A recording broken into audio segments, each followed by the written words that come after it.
What happened exactly? Yao, not Yao. Edudzie Tamakloe is lawyer for Joana Gyan Kujo. He is also the director of legal affairs of the National Democratic Congress. He was in court in Sekendi today. He's joining us on the line. Sir, you're welcome to Eyewitness News. Yeah, Mario. Good evening and good evening to your listeners. Good evening to you. Congratulations on the victory in Sekendi, but tell us what the consequence of that is, because we recall that you had applied for an injunction on the printing of the ballot and the notice of poll. The court disregarded that decision, that request of yours. I believe the printing has already been done. What happens now? Okay, if I may know the basis of your belief. Sorry, say that again. The ballot has been printed already. Sorry, say that again. So I wanted to find out the basis of your belief that the ballot papers have already been printed. No, because the application you went to pray the court to be granted was not granted, so the presumption would be that the Electoral Commission would have proceeded with whatever it ought to proceed with, because that injunction application you went with had been rejected. So That's the assumption. So as you are fully aware, the very day we went to the court for that restraining order, and same was refused. Immediately I left the court, I put in the application that was granted today. Now the relief B of that application was to restrain the EC from printing the ballot and the notice of poll. That application was served on the Electoral Commission witness that same day. So having become aware of that application, because in our release A, we're seeking to vacate the interlocutory injunction order. 2, that's the release B, is to restrain the EC from going ahead with the printing of the notice of poll. That was served on the Electoral Commission the very day the actual court refused. And so, with that in place, clearly, Commission, and my understanding is that it's a law-abiding institution, will not have reasonably proceeded to print notice of poll. Oh, okay. So it means that there would already not be ballot papers that have been printed. Now, how did you convince the court to change its mind today?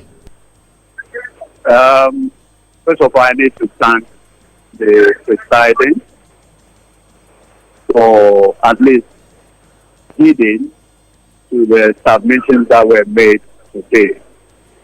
Effectively, all that we told the court, that as far as we are concerned, the party on the 8th of September 2024 had the previous election that was conducted on the 13th of May annulled, and a new one run on the 8th. In the circumstance, we pleaded with the court that there had been a substantial difference in the process, or what you call special circumstance, and that the court, we pleaded, should have a look at it. We also gave the indication to the court that greater hardship will attend upon the party if the injunction application is held. I remember urging on the court and using the scenario of King Solomon. So I told the judge that he put in the position of King Solomon, who had the 2 women appear before him. The one had the challenge of carrying the baby for 9 months, said, don't kill the child. The one who has nothing to lose insisted that the child be killed. Now, between the plaintiffs, who never contested any primaries, and the NDC and Joana Kujoja, the NDC and Joana stand to lose more. I want to believe that the judge, being a justice, evaluated the balances and came to the conclusion everything that has happened to will still be fair and just for the interlocutory order to be vacated. And we are exceedingly grateful to his lordship. Very well. I have seen many NPP people make the statement that the courts work after all, and that the law works in favor of the NDC after all, and that your side has always taken issue with the legal system, the judicial system of the country.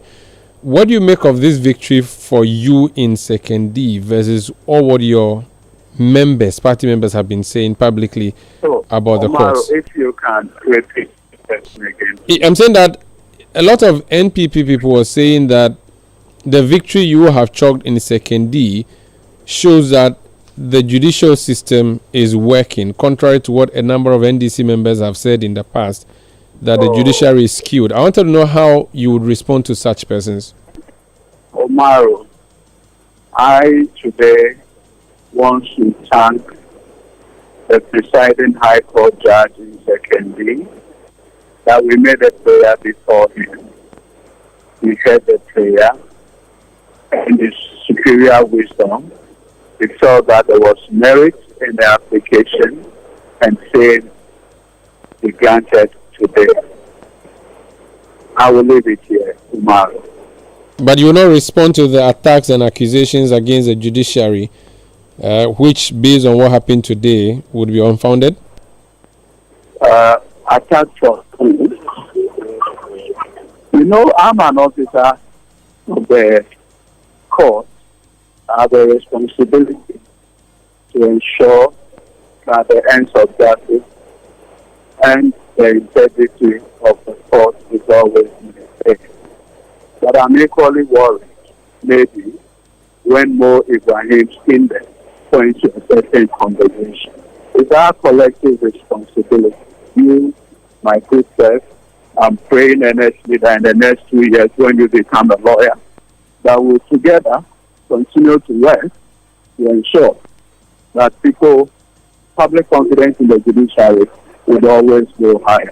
That is all that I can say. Very well. Thank you so much for speaking to us. That's Edudzie. Enjoy the rest of the evening. You too. That's Edudzie Tamakloe. He's Director of Legal of the National Democratic Congress, and he went there to represent Joana Gyan Kujo.